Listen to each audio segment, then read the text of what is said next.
Tu nous as raconté un peu ta vie, mais est-ce que tu es prête à vider ton sac? Ah oui, sans problème, oui.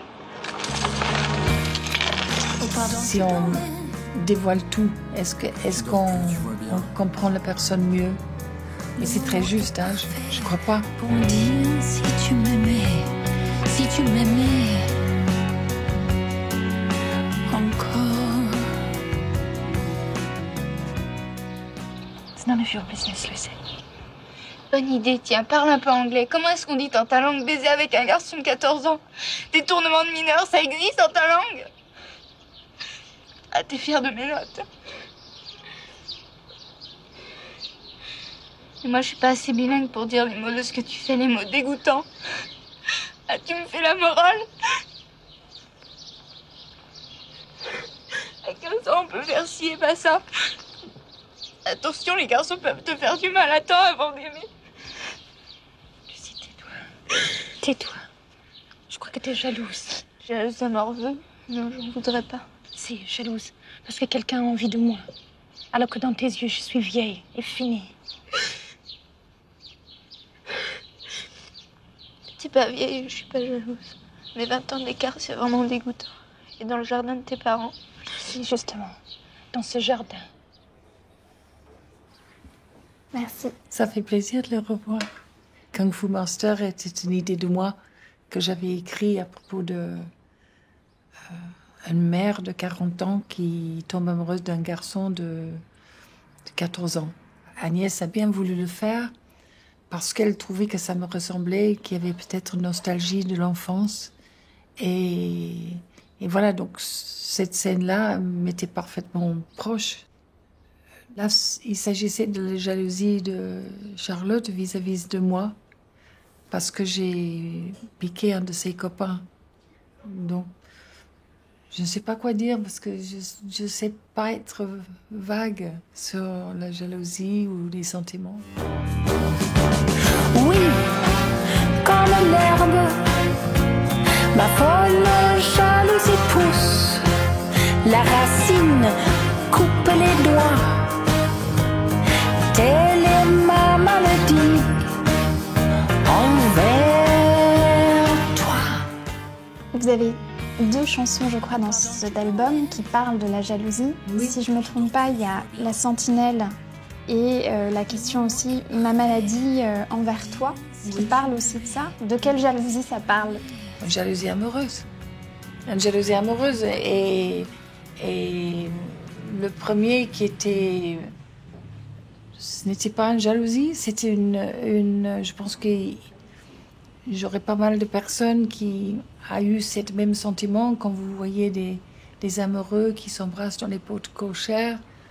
Vous vous dites, moi aussi j'ai eu ça. C'est une nostalgie sur la passion. C'est pas une jalousie pour être à la place de quelqu'un, c'est une nostalgie de sa propre passion parce que vous avez connu ça. Vous ne le connaissez plus, mais c'est très aigu. On peut être jaloux à tous les âges, on peut être... Vous êtes encore jalouse, ça vous arrive? Je crois vraiment que l'inquiétude quand on est amoureux, l'inquiétude que tu vas perdre la personne, fait que même physiquement, vous changez. Vous vous chopez dans le miroir avec un visage tout tordu le soir quand l'autre personne rentre. C'est affreux d'être amoureux.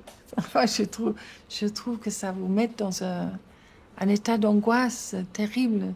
Donc non, je n'ai pas cette angoisse-là amoureuse en ce moment. D'accord,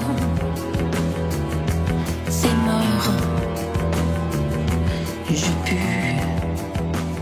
Il y a une chanson qui tourne autour de ces... Pas des mots interdits, mais des mots difficiles à prononcer. Vous aviez le jeu autour du mot fruit qui était difficile. Je ne peux pas le prononcer. Hello? Do you speak English? I want to order some dinner, please. I want some soup. Yes, anything you want. And some chicken. And some fruit. Yes, yes. And lots of champagne. Anything, I don't mind. Yeah, thank you. Bye-bye. J'ai arrivé de prononcer les F, R, U, I et pas de dire le T. si vous réécoutez. C'est vrai. Si on fait très vite, on peut dire « feu ». Voilà, tout le monde pense qu'ils ont compris, mais tu n'as pas dit le mot « complète ». C'est une agonie d'écouter les menus. Parce qu'ils utilisent des mots, et pas seulement des mots, mais il y a SUCCUCULENT qu'on dit parfois à propos des plats. Mais c'est un mot que sur la torture, je n'arriverai pas de le faire. Donc quand quelqu'un le dit, ça me trouble. Donc je crois que le trouble est assez sexuel. Hein. Tu nous as raconté un peu ta vie, mais est-ce que tu es prête à vider ton sac? Ah oui, sans problème. Oui.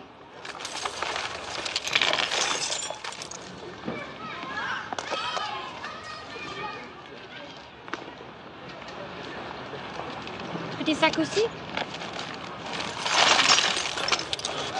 Alors, tu as appris quelque chose sur moi maintenant que tu as vu mon sac? Même si on déballe tout, on ne dévoile pas grand-chose.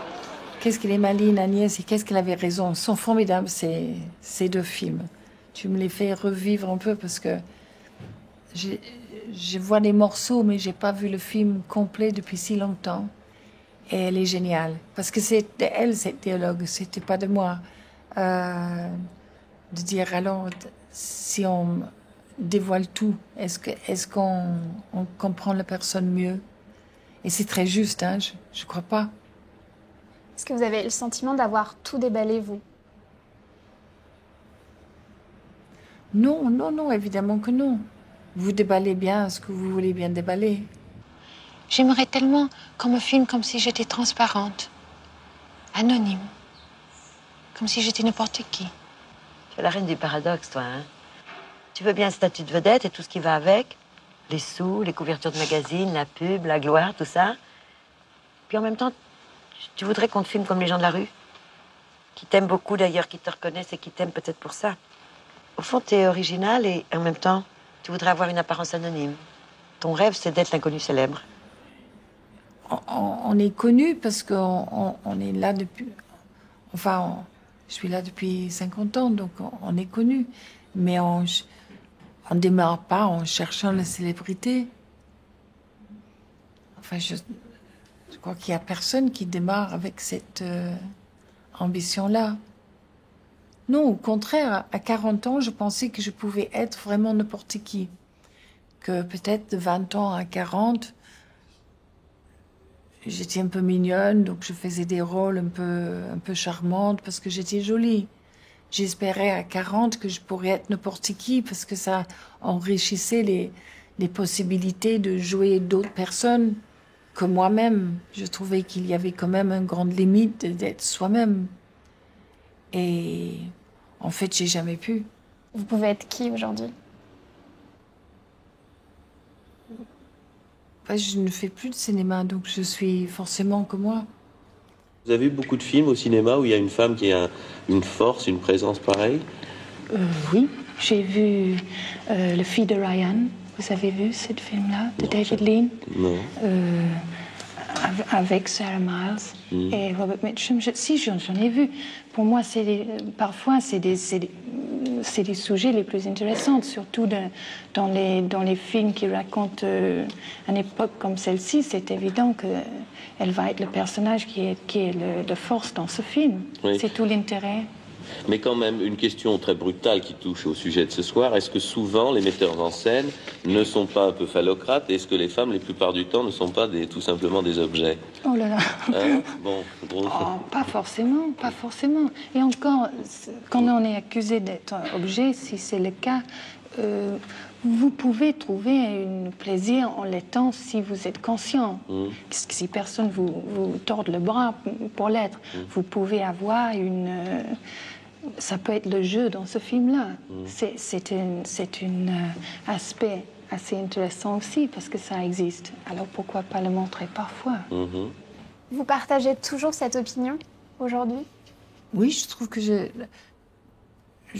j'ai bien répondu. Aujourd'hui, on a beaucoup plus de mal, peut-être, à dire qu'on peut jouer le rôle d'une femme objet ou d'une femme qui pourrait être soumise à une quelconque influence masculine dans le contexte actuel. Si on joue quelqu'un qui joue cette femme qui est soumise, c'est le rôle C'est tout l'intérêt d'être une actrice, de jouer des rôles différents. Tu peux pas juste jouer des héroïnes magnifiques, juste vouloir jouer des personnages nobles. C'était Chéreau qui m'a dit mais qu'est-ce que vous avez tous de vouloir jouer des personnes magnifiques, les gens un peu tordus, un peu compliqués. C'était tout l'intérêt de Marivaux, en fait. Et il a raison, c'est très ennuyeux si vous allez juste jouer les gens recommandables, magnifiques. En tout cas, c'est pas tellement mon propos parce que je n'ai pas le choix de jouer ces personnes-là, mais j'aurais bien voulu, même vieille.